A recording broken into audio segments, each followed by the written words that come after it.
میں بیوی کے انتہائی اصرار پر اس کے میکے جا رہا تھا۔ اس کے بھائی کی منگنی تھی اور وہ میرا اس میں شرکت کرنا ضروری سمجھتی تھی تاکہ میری غیر موجودگی کی وجہ سے خاندان والوں کو باتیں کرنے کا موقع نہ مل جائے کہ پتہ نہیں اس کا شوہر کیوں نہیں آتا۔ میرا سسرال کراچی میں رہتا تھا جبکہ میں غم روزگار کی وجہ سے لاہور میں سکونت اختیار کیے ہوئے تھا۔ یہی وجہ تھی کہ لمبے سفر سے میری جان جاتی تھی، اوپر سے میرے تینوں بیٹے بھی سفر میں تنگ کرتے تھے، لیکن میں ہما کی ضد کی وجہ سے اس کے ساتھ جانے کو تیار تو ہو گیا، لیکن پورے راستے کوفت اور جھنجھلاہٹ سے میرا منہ بنا رہا اور ہما مجھے دیکھ دیکھ کر چڑھاتی رہی۔ جب کراچی اسٹیشن پہ اترا تو گرمی کی وجہ سے برا حال ہو گیا۔ یہ تو شکر تھا کہ ٹیکسی فوراً ہی مل گئی اور ہم اس میں سوار ہو گئے۔ اس شدید گرمی میں خدا خدا کر کے ہم گھر پہنچے تو مجھے لگتا تھا کہ شاید میں 1 گھنٹہ بھی یہاں نہ گزار سکوں اور شاید واپس لوٹ جاؤں گا۔ دروازے پہ دستک دیتے ہوئے میں یہی سوچ رہا تھا، مگر جو ہی دروازہ کھلا تو میری کوفت حیرانگی میں بدل گئی۔ سامنے ایک آفت کی پرکالا کھڑی تھی، اونچا لمبا قد، گوری چٹی رنگت۔ یہ دیکھ کر میں حیران رہ گیا۔ اس نے سیاہ رنگ کا کرتا پجامہ پہن رکھا تھا، گلے میں سرخ رنگ کا اسٹرالر لیا ہوا تھا۔ میں نے زندگی میں اتنا مجسم حسن پہلی بار دیکھا تھا، جسے دیکھ کر ہی میں مبہوت ہو گیا۔ وہ خوشی سے چیختے ہوئے فوراً ہما کے گلے آ لگی۔ وہ اس کے گلے لگی ہوئی تھی لیکن شرارت سے میری طرف مسلسل تکے جا رہی تھی۔ پھر اس نے مجھے سلام کیا اور فٹافٹ اپنی بہن ہما کے ہاتھ سے بیگ لے کر ہمیں اندر لے جانے لگی۔ اس نے فٹافٹ ڈرائنگ روم کا دروازہ کھولا اور اے سی آن کر کے ہمیں اندر بٹھایا، اور جتنی تیزی سے وہ ہمیں بٹھا کے گئی تھی اتنی ہی تیزی سے وہ ہمارے لیے سادہ پانی لے کر آئی اور پھر چھپاک سے باہر نکل گئی۔ میں اس کی یہ پھرتیاں دیکھ کے حیران رہ گیا۔ وہ تو کسی جوالا مکھی کی طرح اپنی ایک جھپ دکھاتی اور پھر غائب ہو جاتی۔ ابھی جو تھوڑی دیر پہلے ایک کوفت میرے سر پہ سوار تھی، وہ تو جیسے کسی پتلی گلی سے نکل کے غائب ہو گئی۔ سادہ پانی کے ایک کی جگہ میں نے 2 گلاس پی لیے، لیکن ایک عجیب سی پیاس تھی جو ختم ہونے کا نام ہی نہیں لے رہی تھی کہ وہ ایک بار پھر سے وارد ہوئی۔ اب اس کے ہاتھ میں شکنجمی کا بھرا ہوا جگ تھا جو اس نے میرے خالی گلاس میں ڈالا۔ پھر ایک گلاس اس نے ہما کی طرف بڑھایا۔ وہ باتوں کی مشین تھی، مسلسل بولے جا رہی تھی اور بات بات پر مسکراتی تو میں اس کے چہرے میں پڑنے والے ڈمپلز میں کھو سا جاتا۔ خدا جانے یہ کون تھی، لیکن جو بھی تھی کمال تھی۔ میرا دل کنکھیوں سے اسے ہی تکے جا رہا تھا۔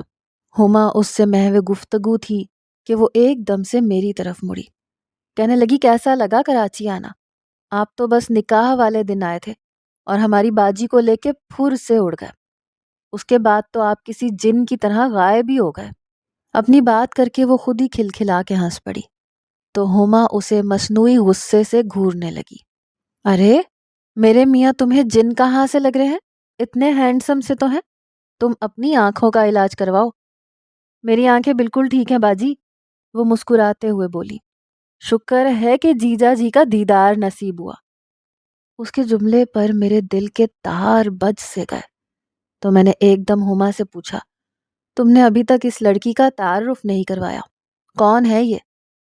تو ہما کی آنکھوں میں حیرت سی اتر آئی اور وہ سر پہ ہاتھ مارتے ہوئے بولی، شکر ہے کہ اس وقت یہاں کوئی اور نہیں ہے، ورنہ تو یقین کریں آپ کی اتنی لا علمی پہ آپ کا ٹھیک ٹھاک مذاق بنتا۔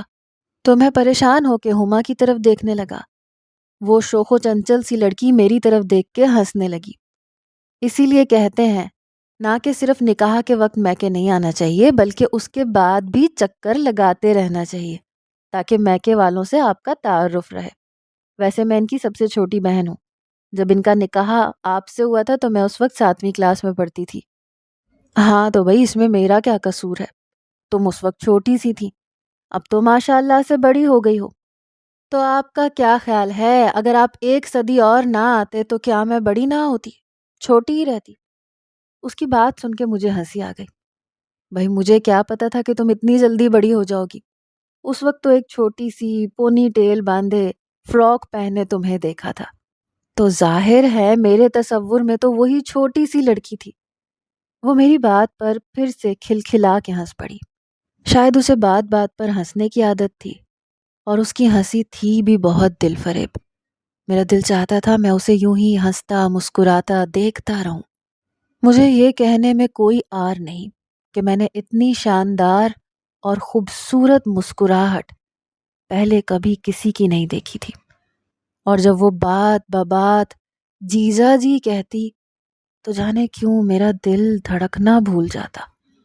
میں چاہتا تھا وہ میرا نام لے، لیکن میں ایسا کیوں چاہنے لگا تھا؟ ایک دم سے ہی میں گڑبڑا سا گیا۔ یہ میں کس سمجھ جا رہا ہوں؟ مجھے اپنے آپ پر بے حد حیرانگی سی تھی۔ مجھ پر میرے اپنے ہی خیالات بری طرح سے حاوی ہونے لگے۔ اتنے میں میرے ساس سسر ڈرائنگ روم میں آئے۔ وہ مجھ سے مل کر بے حد خوش تھے، بار بار میرا شکریہ ادا کر رہے تھے۔ سسرال میں مجھے اتنا پروٹوکول ملے گا اس کا تو مجھے اندازہ ہی نہیں تھا۔ وہ سب میرے سامنے بچھے بچھے جا رہے تھے، اور اپنی اتنی اہمیت دیکھ کر میں پھولے نہیں سما رہا تھا۔ میرے سسرال والے اتنے زندہ دل لوگ ہوں گے یہ تو میں نے کبھی تصور ہی نہیں کیا تھا۔ بیٹا کھانا تیار ہے، آپ منہ ہاتھ دھو کے فریش ہو جائیں، میرے سسر نے کہا تو میں نے ان سے کہا کہ میں شاور لوں گا پھر بعد میں کھانا کھاؤں گا۔ تو میرے ساس اور سسر اور ہما ڈرائنگ روم سے چلے گئے۔ وہ وہی نٹ کھٹ سی لڑکی فوراً بول پڑی، آپ کون سے کپڑے پہنیں گے مجھے بتا دیں، میں استری کر دیتی ہوں۔ تو میں اس کی اپنائیت دیکھ کر مسکرا دیا۔ پھر میں نے اس کی طرف بریف کیس کی اچھالی جو اس نے پھرتی سے کیچ کر لی۔ پھر میں نے اسے کہا کہ جو دل چاہتا ہے وہ کپڑے نکال لو۔ تو وہ میری طرف حیرت سے آنکھیں پٹ پٹا کے دیکھنے لگی۔ میں اپنی مرضی سے کپڑے کیسے نکال سکتی ہوں؟ خدا جانے آپ کی کیا پسند ہو۔ وہ اٹھ کے جانے لگی تو میں نے اس کا ہاتھ پکڑ لیا۔ اس نے پہلے میرے ہاتھ کو پھر میرے چہرے کو غور سے دیکھا۔ تو میں نے اسے کہا کہ تم جو بھی میرے لیے نکالو گی وہ میں خوشی خوشی پہن لوں گا۔ آخر میری سالی کپڑے دے رہی ہے بھائی، اور سالی تو ویسے بھی آدھی گھر والی ہوتی ہے۔ میری بات پر وہ کھلکھلا کے ہنس پڑی۔ اس کے چہرے کے ڈمپل گہرے ہو گئے۔ مجھے لگا جیسے میرے دل پہ ہاتھ پڑ گیا ہو۔ اس نے اپنی انگلی میں کی چین گھمائی اور پھر میرے اٹیچی کیس کو کھولنے لگی۔ پھر وہ ایک ادائے ناز سے پلٹی تو میں اسی کو دیکھ رہا تھا۔ اس نے بریف کیس میں سے نیلے آسمانی رنگ کا لباس نکالا، کہا یہ آپ پہ بہت سوٹ کرے گا۔ تو میں نے دل پر ہاتھ رکھ کر تھوڑا سا سر جھکا کر کہا تمہیں پسند ہے تو پھر میں یہی پہنوں گا۔ تو وہ میری طرف دیکھ کے مسکرائی۔ پھر اس نے انتہائی ذمہ داری کے ساتھ میرا اٹیچی کیس بند کیا اور چابی لا کے میرے ہاتھ پہ رکھ دی۔ میں آپ کے کپڑے استری کر دیتی ہوں۔ تو میں نے اسے منع کیا کہ نہیں ضرورت نہیں ہے، ایسے ہی پہن لوں گا، ویسے بھی کون سا کہیں باہر جانا ہے، گھر میں ہی ہوں۔ لیکن وہ نہیں مانی۔ آپ ہمارے گھر کے داماد ہیں، ابھی کوئی نہ کوئی رشتہ دار آتا ہی ہوگا، تو ایسے میں ہمارے جیجا جی بغیر استری کے کپڑوں میں بیٹھے ہوں یہ ہمیں قبول نہیں ہے۔ وہ آنکھیں مٹکاتے ہوئے بولی۔ تو میں اسے گہری نظروں سے دیکھنے لگا۔ میں نے باتھ روم میں ویسے ہر چیز رکھی ہوئی ہے، لیکن اگر آپ کو پھر بھی کسی چیز کی ضرورت ہو تو مجھے بتا دیجیے گا۔ یہ کہہ کر اس نے باتھ روم کی طرف نشاندہی کی اور پھر میرے کپڑے لے کر وہ باہر چلی گئی۔ جب تک وہ نظروں سے اوجھل نہیں ہوئی میں اسے دیکھتا رہا۔ پھر ایک آہا بھر کر میں باتھ روم میں گیا تو دیکھا ہر چیز سلیقے سے اس نے رکھی ہوئی تھی۔ وہ مجھے صرف حسین ہی نہیں لگ رہی تھی بلکہ ٹھیک ٹھاک سلیقہ شعار بھی لگی۔ باتھ روم میں مجھے ہما نے کپڑے لا کر دیے۔ میں کپڑے پہن کر باہر نکلا تو ڈائننگ روم میں سبھی میرا کھانے پہ انتظار کر رہے تھے۔ ٹیبل پر نت نئی ڈشز دیکھ کر میرے منہ میں تو پانی ہی آ گیا اور میں نے سیر ہو کر کھانا کھایا۔ اس دوران وہ نٹ کھٹ میرے ارد گرد ہی رہی، کبھی ایک ڈش اٹھا کے میرے سامنے کرتی، کبھی سلاد کباب زبردستی میری پلیٹ میں ڈالتی۔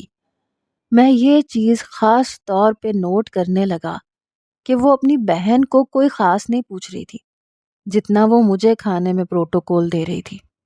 کھانا ختم کیا ہی تھا کہ گھر میں ان کے رشتہ داروں کی چہل پہل شروع ہو گئی۔ اس دوران تو وہ جیسے نظروں سے اوجھل ہی ہو گئی۔ گھر مہمانوں سے بھر چکا تھا، منگنی کے انتظامات شروع ہو چکے تھے، لیکن میری متلاشی نگاہیں اس پریوش کو ہی ڈھونڈنے لگی، لیکن وہ تو سامنے آنے کا نام ہی نہیں لے رہی تھی۔ تو مجھے شدید بوریت کے احساس کے ساتھ ہر رنگ پھیکا لگنے لگا۔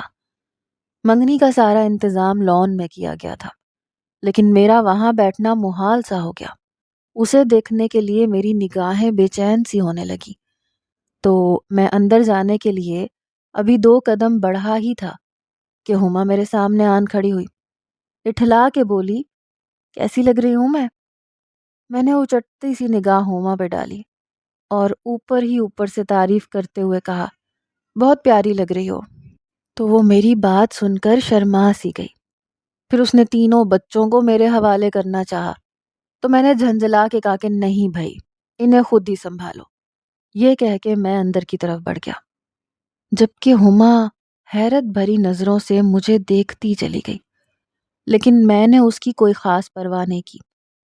میں نے جو ہی لاؤنج میں قدم رکھا تو وہ اپنی سہیلیوں کی سنگت میں سیڑھیوں سے اترتے ہوئے مجھے دکھائی دی۔ تیز آتشی رنگ کی میکسی اور پھولوں کے گجروں میں وہ کوئی اپسرا لگ رہی تھی۔ اسے دیکھ کر تو میں جیسے سانس لینا ہی بھول گیا۔ اس نے مجھے دیکھ لیا، فوراً اپنی سہیلیوں کو ایک طرف بھیج کر وہ تیزی سے میرے قریب آئی۔ جیجا جی، کسی چیز کی ضرورت ہے آپ کو تو مجھے بتائیے۔ میں نے کہا نہیں، مجھے کسی چیز کی ضرورت نہیں۔ تو پھر آپ یہاں کیا کر رہے ہیں؟ انتظام تو سارا لان میں کیا گیا ہے۔ ہاں، وہ میں نے اپنے بیگ میں سے لیپ ٹاپ نکالنا تھا۔ وہ سر ہلاتے ہوئے آگے کی طرف جانے ہی والی تھی کہ میں نے ایک دم اس سے پکارا، ارے سنو چھوٹی۔ وہ ایک دم تیزی سے پلٹی اور تیکھی نظروں سے میری طرف دیکھ کے بولی، میں آپ کو کہاں سے چھوٹی لگتی ہوں؟ میرا نام چھوٹی نہیں ہے، مجھے شزا کہتے ہیں۔ وہ اترا کے بولی تو میں ایک دم مسکرا دیا، پھر اسے کہا کہ ٹھیک ہے تم جاؤ۔ وہ حیرت سے میری طرف دیکھنے لگی کہ ابھی تو آپ نے مجھے بلایا تھا۔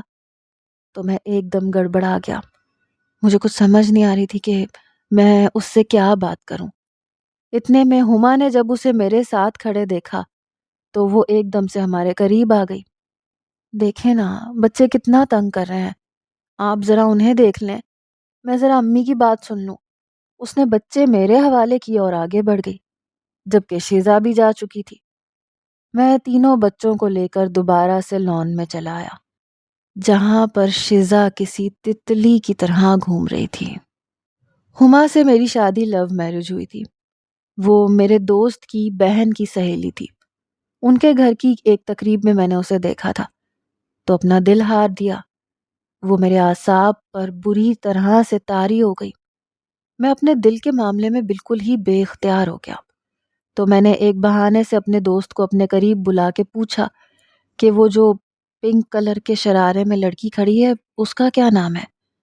تو میرا دوست میری بات سن کے ہنس پڑا، بولا لگتا ہے جناب دل ہی دل میں کوئی فیصلہ کر بیٹھے ہیں۔ تو میں ہنس پڑا، کیونکہ میرے سارے دوست جانتے تھے کہ میں شادی کے نام سے دور بھاگتا تھا۔ میرے تمام ہی دوستوں کی شادی ہو چکی تھی اور وہ سبھی بال بچے دار تھے، صرف میں ہی ان میں کنوارا تھا۔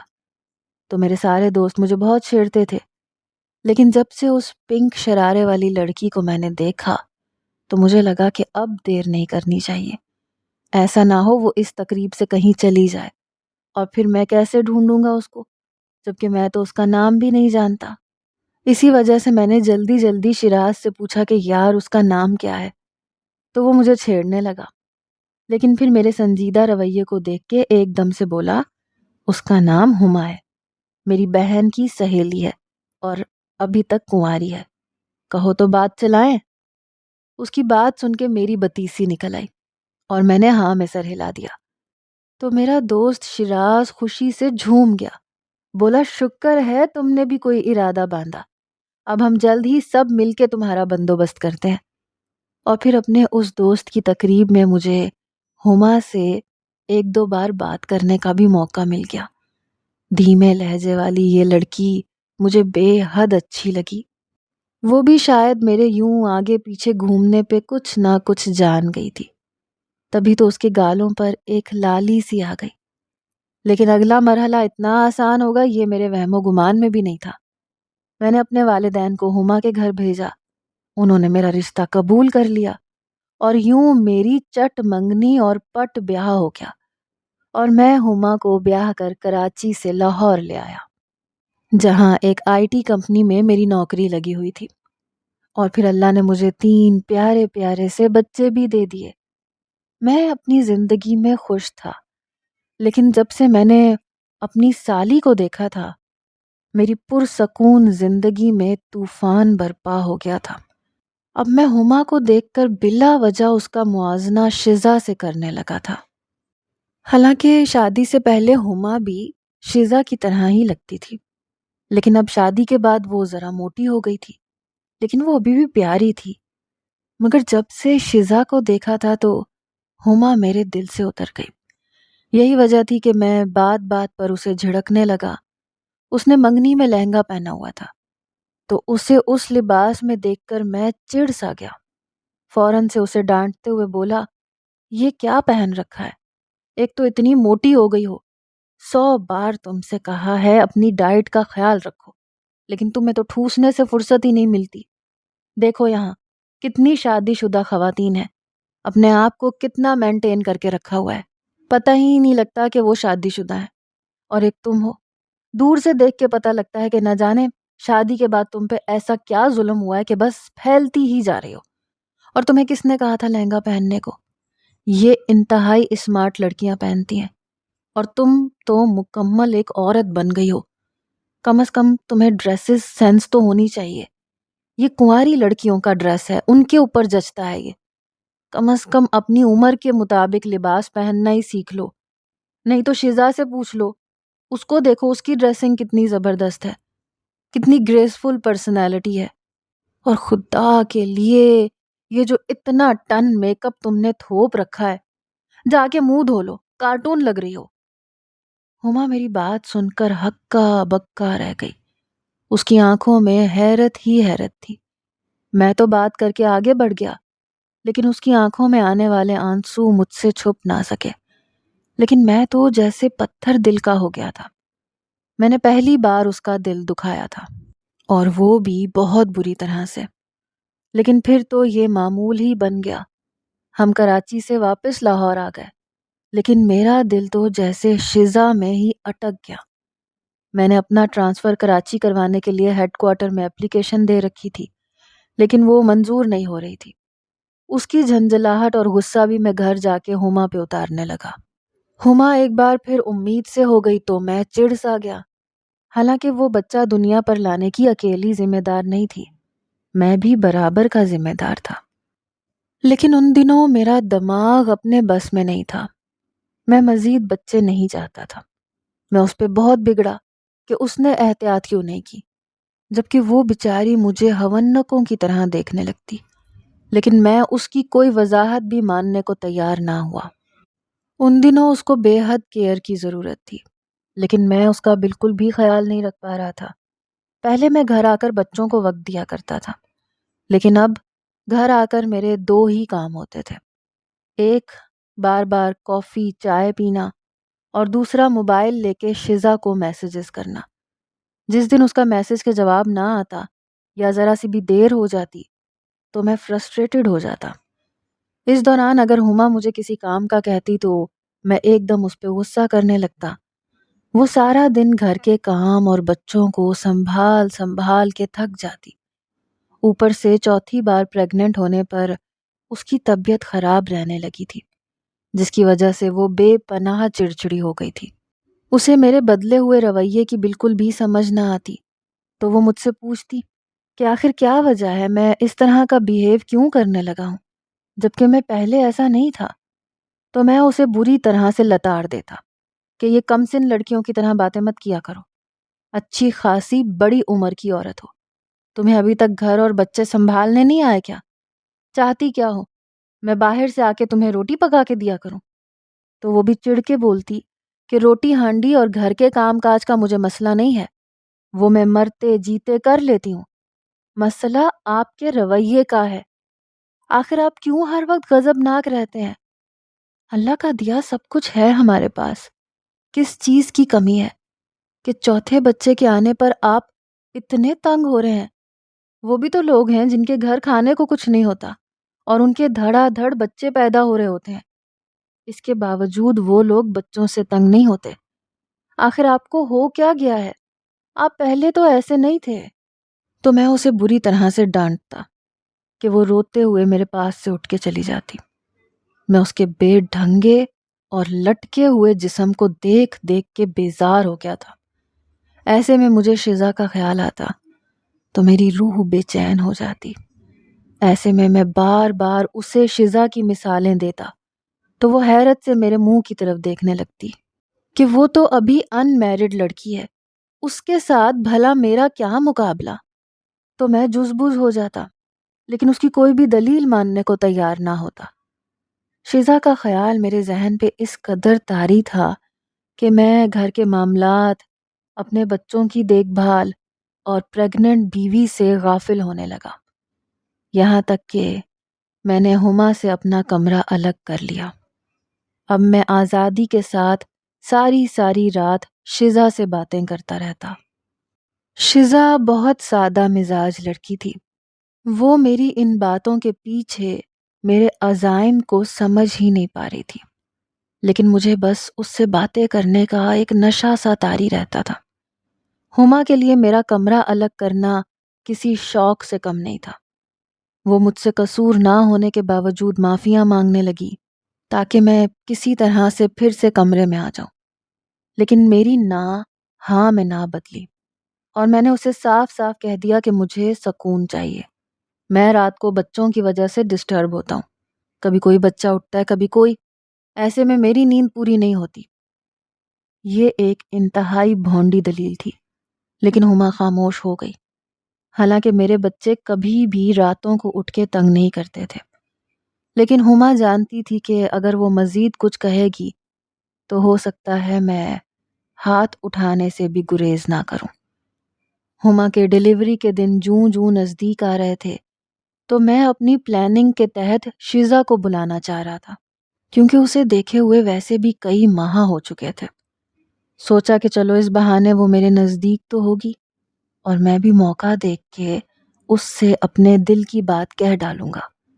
یہ سوچ کے میں نے ہما کو کہا کہ وہ اپنی امی سے بات کرے کہ تمہاری ڈیلیوری کا ٹائم نزدیک آ رہا ہے، اس لیے وہ شزا کو بھیج دیں تاکہ وہ اس دوران بچوں اور گھر کا خیال رکھ سکے۔ تو ہما نہیں مانی۔ اس نے کہا کہ پہلے بھی تو ہم مل جل کے خود ہی اپنے گھر کے نظام کو سنبھال لیتے تھے، تو اب بھی کر لیں گے، کیا مشکل ہے، اور ویسے بھی میری نارمل ڈیلیوری ہوتی ہے۔ تو اس کی بات سن کے میرا دل کھٹا سا ہو گیا، کیونکہ اب شزا کو بلانے کا بہانہ تو بالکل ہی فلاپ ہو گیا۔ مگر میرے مقدر اچھے تھے۔ انہی دنوں چیک اپ کروانے پہ ڈاکٹر نے ہما کو آپریشن کا بتایا، تو وہ بے حد پریشان ہو گئی، کیونکہ ابھی میرے تینوں بچے چھوٹے تھے اور ان کی دیکھ بھال کے لیے کسی اپنے کا ہونا بہت ضروری تھا۔ لہٰذا میں نے دوبارہ شزا کے حوالے سے بات کی تو ہما نے مجھے کہا کہ شزا کے بجائے آپ کسی نوکرانی کا بندوبست کر دیں۔ تو میں بپھر گیا، کیونکہ منزل میرے اتنے قریب تھی۔ میں نہیں چاہتا تھا کہ ایک بار پھر سے میرا منصوبہ ناکام ہو جائے۔ لہٰذا میں نے درست لہجے میں اسے کہا کہ میں اپنے بچوں کو کسی نوکرانی کے حوالے نہیں کروں گا، تمہاری امی کو ہر صورت میں شزا کو بھیجنا پڑے گا۔ تو وہ بھی سوچ میں پڑ گئی۔ پھر اس نے کراچی اپنی امی سے بات کی، اپنا مسئلہ بتایا، تو انہوں نے فوراً شزا کو لاہور بھیجنے کی حامی بھر لی۔ جب مجھے پتا چلا کہ شزا آ رہی ہے تو میرا موڈ انتہائی خوشگوار ہو گیا۔ ہما میرے مزاج کی اس تبدیلی کو سمجھ رہی تھی، لیکن وہ بہت سمجھدار تھی، کچھ نہیں بولی بلکہ خاموش رہی۔ پھر ایک دن اس نے باتوں باتوں میں مجھے یہ بتایا کہ شزا کے رشتے آ رہے ہیں، تو میرے تو پیروں تلے سے زمین نکل گئی۔ میں شزا کو کسی صورت کھونا نہیں چاہتا تھا، اور میں یہ بھی جانتا تھا کہ ہما کے ہوتے ہوئے میں شزا کو حاصل نہیں کر پاؤں گا۔ لہٰذا میں نے بہت سمجھداری کے ساتھ پلاننگ تیار کی۔ اور اس پر عمل درآمد میں تب کرتا جب ہما کی ڈیلیوری ہو جاتی، لہٰذا میں وقت کا انتظار کرنے لگا۔ باتوں باتوں میں شزا کو اپنے ہونے کا احساس بھی دلانے لگا۔ وہ کبھی کبھی میری باتوں پہ بے حد حیران رہ جاتی تھی کہ اس کا بہنوئی جسے وہ بڑے مان سے بھائی سمجھتی ہے، وہ اس سے کبھی کبھی عجیب و غریب باتیں کیوں کر جاتا ہے۔ لیکن اسے ان تمام باتوں پہ غور کرنے کا موقع اس لیے نہ مل پاتا کیونکہ ایک تو ہما کی وجہ سے آئے دن ہاسپٹل آنا جانا لگا رہتا، اور دوسرا بچوں اور گھر کی تمام ذمہ داری اس کے کندھوں پہ تھی، لہٰذا وہ اتنا غور و فکر نہ کرتی۔ میں بھی اپنے بے چین دل کو ہر وقت سمجھاتا رہتا، کوشش کرتا کہ مجھ سے کوئی ایسی غلطی سرزد نہ ہو جس کے بعد کوئی مسئلہ بنے۔ وہ جب سے ہمارے گھر آئی تھی میں اسے بلا ناغہ ڈنر پر لے جاتا تھا، کیونکہ گھر میں مجھے اس کے قریب رہنے کا اتنا موقع نہیں ملتا تھا کہ میں اس سے کھل کے بات کر سکوں، لہٰذا ڈنر کے بعد میں اسے لانگ ڈرائیو پہ بھی لے جاتا اور اس کی کمپنی کو بہت انجوائے کرتا۔ وہ بھی دن بھر کے کاموں سے تھک ہار کے جب میرے ساتھ باہر نکلتی تو خوش ہو جاتی، لیکن یہ سب کچھ ہما کو اچھا نہیں لگ رہا تھا کیونکہ میں نے ایک بار بھی اسے اپنے ساتھ ڈنر پر لے جانے کی دعوت نہیں دی تھی، تو یہ بات ہما کو پسند نہ آئی۔ میں اسے یہ کہہ کے مطمئن کرنے کی کوشش کرتا کہ اس حالت میں تمہارے لیے گھر سے باہر نکلنا مناسب نہیں ہے، تو وہ خاموش ہو جاتی، لیکن اس کی یہ خاموشی مجھ سے یہ گلہ ضرور کر رہی ہوتی کہ جب میری ڈیلیوری نہیں تھی تو اس وقت بھی آپ کبھی اس طرح سے بلا ناغہ ڈنر کے لیے مجھے نہیں لے کر گئے۔ لیکن میں اس کی آنکھوں کے شکوے پڑھ کر بھی انجان رہتا۔ پھر ایک رات ہما کو شدید ڈیلیوری پین شروع ہو گئی تو ہم اسے لے کر فوراً ہاسپٹل پہنچے جہاں اس نے ایک پیارے سے بیٹے کو جنم دیا۔ وہ بہت خوش تھی۔ پھر ہم اسے لے کر گھر آ گئے۔ ایک ہفتے کے بعد ہی ہما نے مجھ سے کہا کہ اب شزا کو گھر جانا چاہیے کیونکہ امی اسے بلا رہی ہیں، اس کے ایک دو رشتے آئے ہوئے ہیں تو ایسے میں اس کا یہاں پہ ہونا ٹھیک نہیں، لڑکے والے اسے دیکھنا چاہتے ہیں۔ ہما کی بات سن کے میرا دماغ بھگ سے اڑ گیا۔ شزا کسی اور کی ہو جائے، یہ میرے لیے ناقابل برداشت بات تھی۔ میں نے ہما سے کہا کہ ابھی تمہاری طبیعت ٹھیک نہیں ہے، تھوڑے دن کی بات ہے، جب تمہاری طبیعت مزید بہتر ہوگی تو میں اسے خود چھوڑ آؤں گا۔ لیکن وہ بضد تھی۔ دوسری طرف شزا کے عشق میں اتنا پاگل ہو گیا کہ میں نے اپنے منصوبے پر عمل درآمد کرنے کا سوچا، اور پھر ایک دن چھپکے سے دودھ کے گلاس میں زہر ملا کے ہما کو پلا دیا، کیونکہ میں جانتا تھا کہ میرے اور شزا کے راستے میں ہما ایک بہت بڑی رکاوٹ بن سکتی ہے۔ اگر میں اسے طلاق بھی دے دیتا تو بھی شزا مجھے نہ ملتی، اس لیے مجبوراً مجھے یہ راستہ اختیار کرنا پڑا۔ زہر ملا دودھ پینے کے بعد ہما کی حالت جب بگڑنے لگی تو میں اسے لے کر بہانے سے ہاسپٹل کے لیے نکلا اور شزا کو کہا کہ وہ گھر اور بچوں کا خیال رکھے کیونکہ اس حالت میں سب کا ہاسپٹل جانا کچھ مناسب نہیں۔ تو شزا گھر پہ ہی رک گئی۔ میں نے ہما کو گاڑی کی پچھلی سیٹ پہ لٹایا اور بے مقصد گاڑی روڈ پہ دوڑانے لگا۔ جب مجھے اس بات کا یقین ہو گیا کہ اب اس کی ڈیتھ ہو گئی ہے تو میں اسے لے کے گھر پہنچا اور خوب مگرمچھ کے آنسو رونے لگا۔ شزا نے جب یہ دیکھا کہ اس کی بہن کی ڈیتھ ہو گئی ہے تو وہ تو دھاڑے مار مار کے رونے لگی۔ میں نے کراچی بھی اطلاع دے دی۔ میرے ساس سسر اور سالہ پہلی فلائٹ سے لاہور پہنچ گئے۔ میں نے انہیں بتایا کہ ہما کو ہارٹ اٹیک ہوا ہے۔ انہوں نے میری بات پہ یقین کر لیا اور کوئی انویسٹیگیشن نہ کروائی کہ آخر ایک بھلی چنگی لڑکی کو ایک دم سے ہارٹ اٹیک کیسے ہو گیا۔ ہما کے جانے کے بعد میری ساس اور شزا بچوں کو سنبھالنے لگی۔ میں ان کے سامنے خوب مظلوم بن کے پھرتا رہتا تو وہ مجھے دیکھ کے مزید پریشان ہو جاتی کیونکہ وہ جانتی تھیں کہ میں ہما سے بے انتہا محبت کرتا ہوں۔